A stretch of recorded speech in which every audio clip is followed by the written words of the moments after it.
What's going on, everybody, on the OP45 channel? Today I got a nice haircut for you. I'm gonna be doing the 2 with the grain. I'm gonna be doing the low bursted taper. I'm gonna be still keeping the C cups, keeping the beard as wide as possible on my client Jay here. So just go ahead, be patient with me. I'm gonna show you guys today how to do a real solidified adult men's haircut and beard haircut today. So I'm gonna go in with a comb, and I wanna just start to comb everything forward. Combing everything forward just ensures that I'm lifting the hair off of the scalp so the guards can run through it. Specifically with wavers, this is what you wanna do. You don't wanna cut their hair when their hair is still flat to their head. That's how you can patch your client, and that's how you can create unevenness throughout their haircuts. I'm gonna grab a 1/5 completely open because it started at a 2. As you guys can see, just cut with the grain. Cutting with the grain. We're getting the hair down to 1 desired length. Nice clean passes with the clippers just to ensure I could get the hair down to 1 desired length.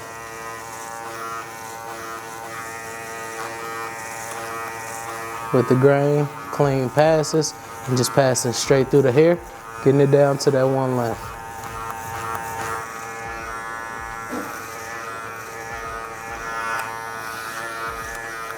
And because I'm gonna be tapering this hair, as I keep the lever completely open with my 1.5 up top, as I get to the side area, I can kind of close that up and trim this hair just a little bit lighter because it's gonna be a taper anyway. Same thing here on this side, as I could close the clipper, start to trim this area just a tad bit lighter than normal, just because this area will be tapered. So now I wanna go in using my trimmers to create a nice clean roundabout. And I wanna keep it round so I can make the taper look bursted. Just wanna keep this area round. Because I cut him down with a 1.5 open with the grain, I can use a 1.5 open against the grain just to start to debulk this area and start to feather this area out to create a blend and a transition in the side panel. I'm not completely just laying flat and just digging into his hair. I'm staying on these 2 teeth right here. These 2 teeth is really prominent in this blend, whether I have a guard on or whether I don't. I'm gonna go completely open with no guard on it and give myself about 1/2 inch, following the same round circular guideline that I put in earlier for this bursted effect. I'm gonna drop to a number 1 guard, completely open. So I can drop them halfway as well. Corner of my blade, slowly but surely feathering this darker area out. Now completely closed. Heel to the blade using the only 2 teeth on the corner of the clipper. As you guys can see behind the ear. I'm gonna debulk this area. So now completely closed. And I wanna work myself up into my open line instead of down fading here. And the reason I'm doing it is because it's just easier to control a bursted look. I'm gonna go halfway here now.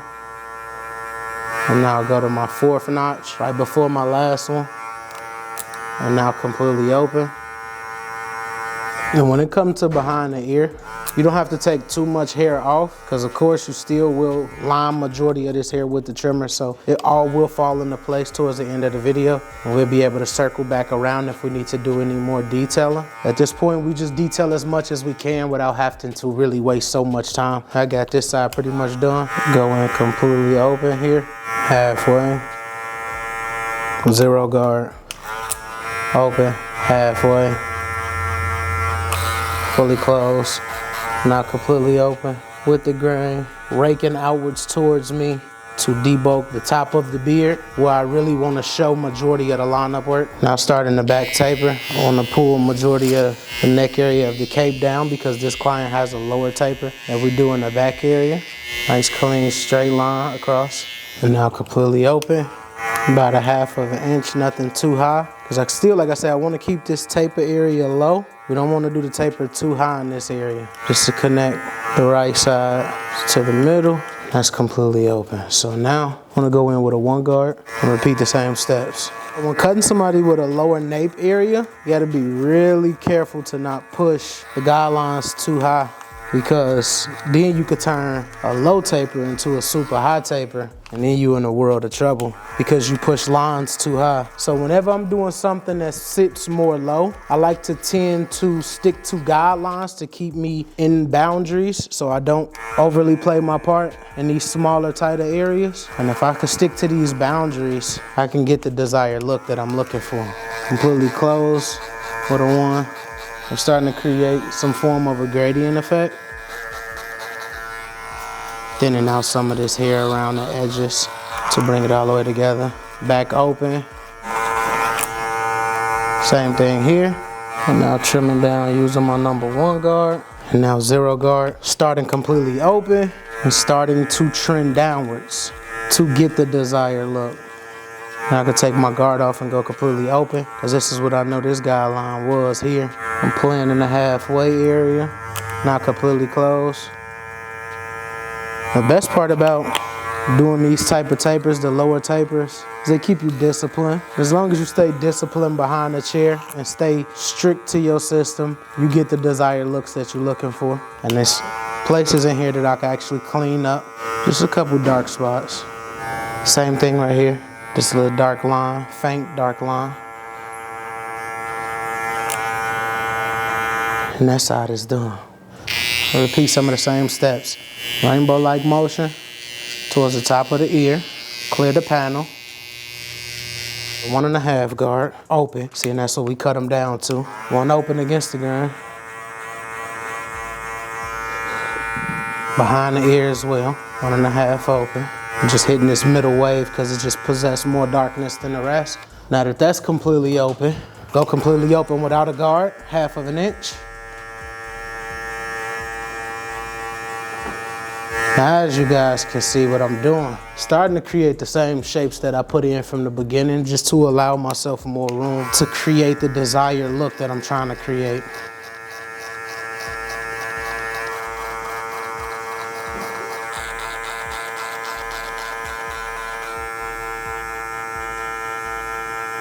I just decided to start to go at the ball line now, and I'll play with my 0 guard in between to bring the taper all the way together later. Sometimes I just switch up the ways that I fade just to make haircut not boring.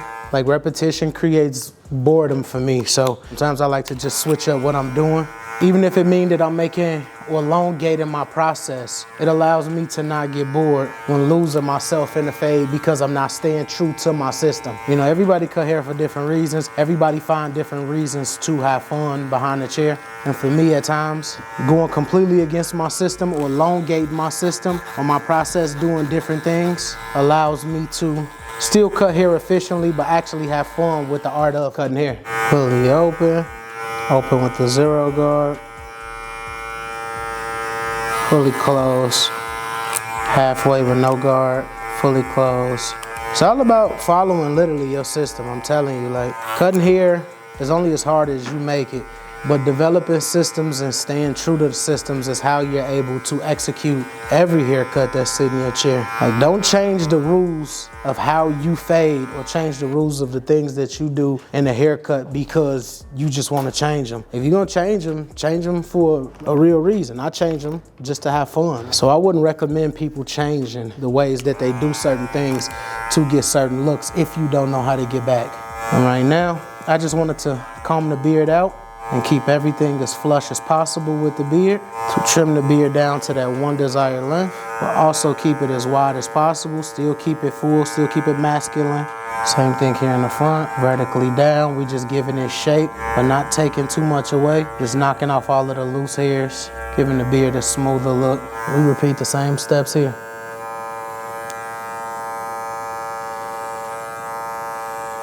Trimming the beard hair by hair, but keeping a consistent masculine look.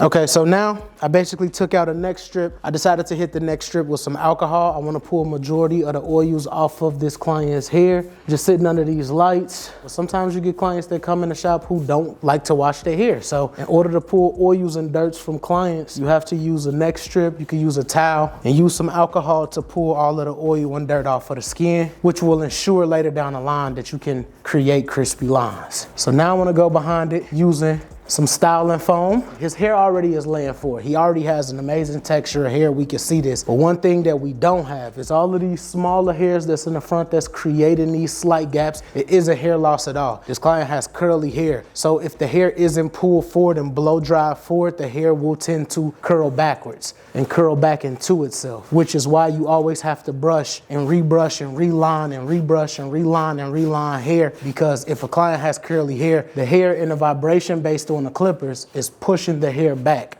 I was just able to use my blow dryer. I'm using the Dyson blow dryer now, and this blow dryer is just actually helping me bring and lay this hair down. So I'm a hold and spray guy as well, but in certain instances, I like spritzes as well too, because a lot of spritz does for me. The spritz to me got not a better hold, but it's easier to cut through. So as you guys can see, I have no guard on. I'm using the hilt of my blade, and I'm letting the hilt of my blade, which is this ridged area, the back part of the blade, I'm sitting it on the client head. Opposed to me, let me cut these off. This way, which will give him a bald spot, I'm sitting him, the hilt of the blade on his head. So the teeth is elevated, and then you can slowly angle them down to hit specific hairs to knock this hair down to one desired length and really get a lot of the scraggly and loose hairs out the way. And I'm a right-handed guy, so now I'm using my left hand. A lot of people be intimidated to freehand over a client's hair with their hand that's not dominant.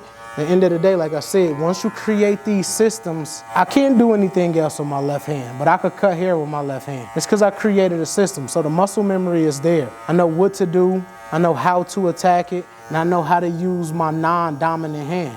And that's the whole point of a system. Our 245 PowerPod charging base is great if you're looking to simplify your station and get rid of those cords that are just simply in the way and they're easy to trip over. The base is equipped with a magnetic bottom, so it's easy to secure this to your toolbox or whatever station that you have. You'll know that your clippers are charging because the lights on the front will be lit up, and it takes away the guesswork of wondering if you're going to be prepared for your next cut. My next step throughout my work is considered my frame out work. Most important work is my nape area, it's the back of the beard area. It's everything that brings these haircuts all the way together for me. I'm gonna fold the ear down, and I wanna follow the widest point of the nape. And as you guys can see, I'm creating them white ash lines, creating the white ash line that you see on the outside of the lineup right here.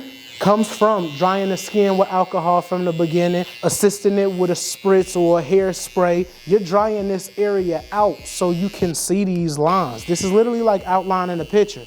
I'm gonna use the corner of my blade, and as you guys can see, I'm rocking back and forth. So instead of me doing one swipe, I'll start here, rock, rock, rock, rock, rock, rock, rock. I'm just rocking it back and forth to get a nice, clean, circular line around the ear. And as you guys can see, voila. Same thing in the back of the beard area. Slowly but surely, creating a vertical line that follows itself up the back of the beard. Now look at, we got two lines that completely drop here. The ear sits in between both. I got perfect frame out work. This is literally perfect frame out work. I'm going to the widest hair because you don't want to push or dig into somebody's nape area. You don't want to trace the ear because I'll be cutting all that hair off. Fold the ear down, you go right here into the corner, and you rock. His furthest hair is about here. So I'm gonna go where the furthest hair is with majority of the hair. I'm gonna go in, slowly tap. You don't want to dig in the client's lineup. That's reference point A. Furthest hair, reference point B. So now that I have reference point A and B, once I look at this client head on, I can see exactly what I'm missing on each side of this lineup. That's reference point A, that's reference point B. So as you guys can see again, tip of the nose, and that invisible line goes to the darkest area of the head, which would be here. Input reference point C. So now we have A, we got B, we got C in the middle. Now let's play connect the dots. So I want to start off at C to center myself, and then I can rock myself directly to the left. Ensuring a sharp line, but also ensuring we don't push him back. And once we've centered myself, I can remove all the way to the right.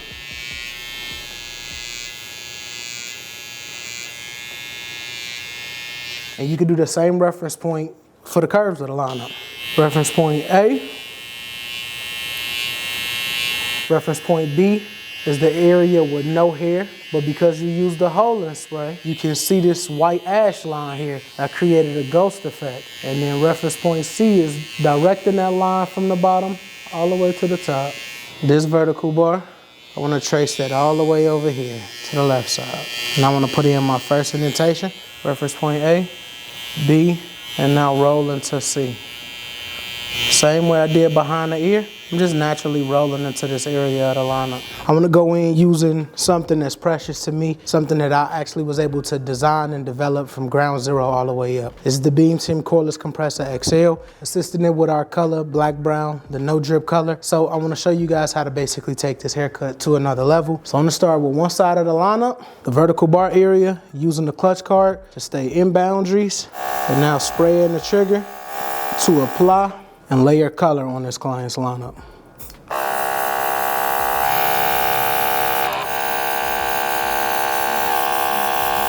Place the card. I'm at least 4 to 5 inches away from the client's head, and I like to move left and right to slowly layer opposed to up and down, because left to right just give me more of a consistent look. I want to add the 245 hair building fibers on top of this as well, because no drip, as you guys know, is a nice waterproof base. It's a waterproof color. It's built to create a base and longevity in color, but it does not build on top of the hair. And what builds on top of the hair for me, the best is fibers. So I like to add fibers underneath just to increase the longevity, but to also increase the realness of the look of the lineup at the end. And now I want to go behind it with Hole and Spray, right? Because fibers was just to lay and pull the other hair down. Hole and Spray is to lock these fibers in. I want to lean the client back, stretch the skin, angle the razor at a 45-degree angle, and report to the top area of the beard. And once I let the tension go, as you guys can see, the round shape is created. A lot of people think that they have to go and sketch a round shape. No, I'm just pulling the tension super tight and keeping my razor blade straight. And once the tension is released, perfect curve on the beard. It's clean. Let's dust this area off. I'm gonna go behind that with some personalized color, assisted with an application brush. I want to apply it. Applying this is going to allow the line to pop a little bit more, but we can add some density to this beard, giving it a much richer look. We go in, we can brush some of this color in.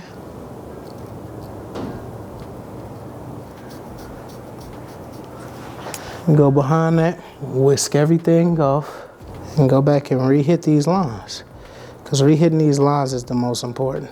This is something that you could upcharge for as a barber, and it's something that you could give your clients if they want to go out the night, or if it's a birthday or a special occasion.